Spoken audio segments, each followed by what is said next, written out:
Hey guys, Willie Fishing here, back with another video, and today we're doing something a little different. I'm going to be talking about making jigs all the way from pouring them to tying them.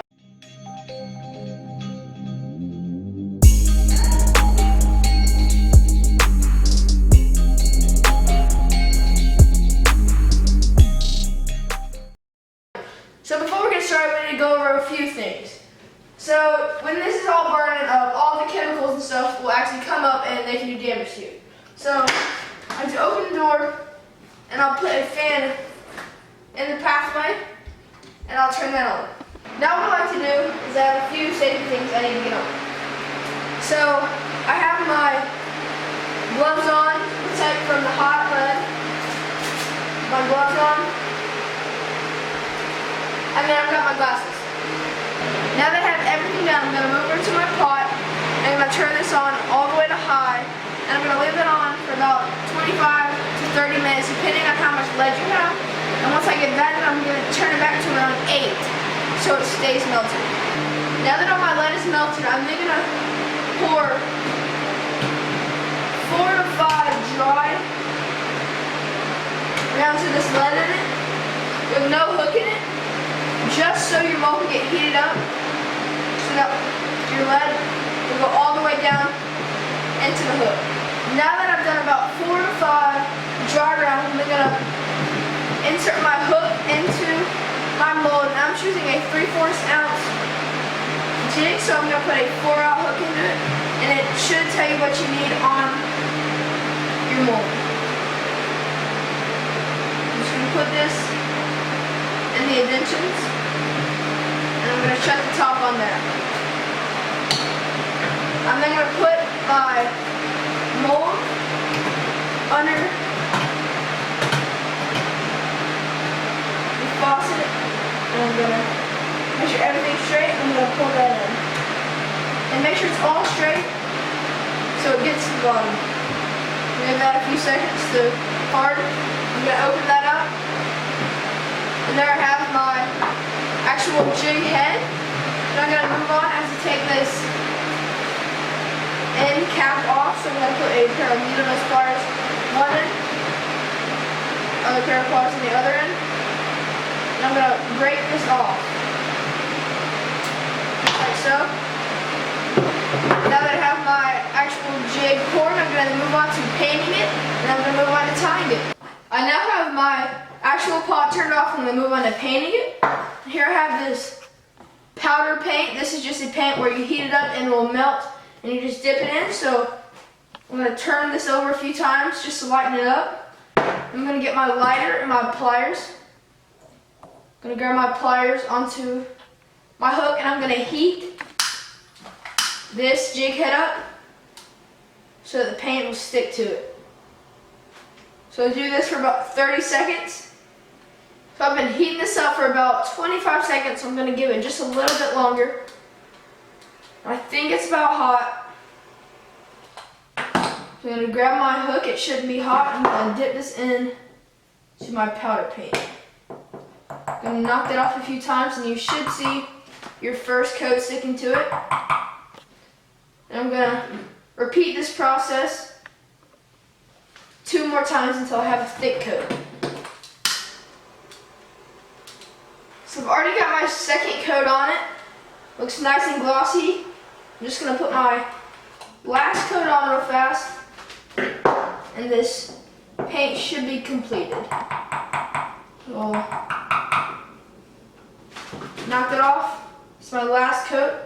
I'll just heat this one up a little more than usual just to make sure this paint's get nice and glossy. So we now have all our coats on and it looks nice and black and glossy, so we're going to move on to tying our jig.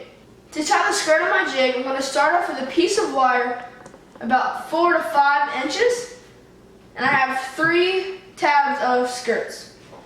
So the color that I want on my back is going to be this red watermelon seed color, and you're only going to need 2.5 for your skirt, so I'm going to actually cut this one in half. And if I ever have a half, that's usually going to be my back color. So I'm going to cut that in half, put my other one aside, and then I'm going to actually lay out my back piece, and then I have have this green pumpkin seed color. I'm gonna lay that one down. I'm gonna lay down my second tab of that. I'm then gonna bend this wire into a U shape. I'm gonna lay that down, and I'm gonna pick up all of my skirts and lay that on to my wire. I'm gonna center my wire up. I want everything to be straight as possible. It just makes it easier. Once that's pretty close to the middle, I'm gonna lay my jig onto that. Looks pretty centered, so I'm gonna turn my U shape upward. I'm gonna wrap them across each other one time, making sure my wire is on top of the loop or hump that's on the jig head. Alright, so there I have my one loop, and I'm going to wrap each of them around one more time, and I'm going to combine them back up at the center.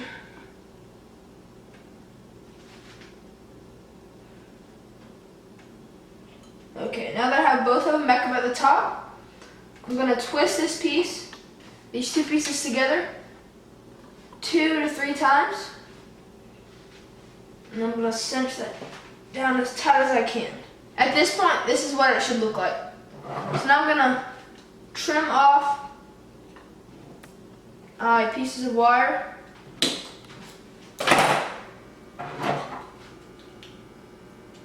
With my scissors. Close as I can. Move or get my needle nose pliers. I'm going to smash that wire piece down. You don't want it cutting anything, getting in the way. So now I have my wire on, and your jig should look pretty much like it will be, except you need to cut your tabs. So now I'm going to cut my tabs off.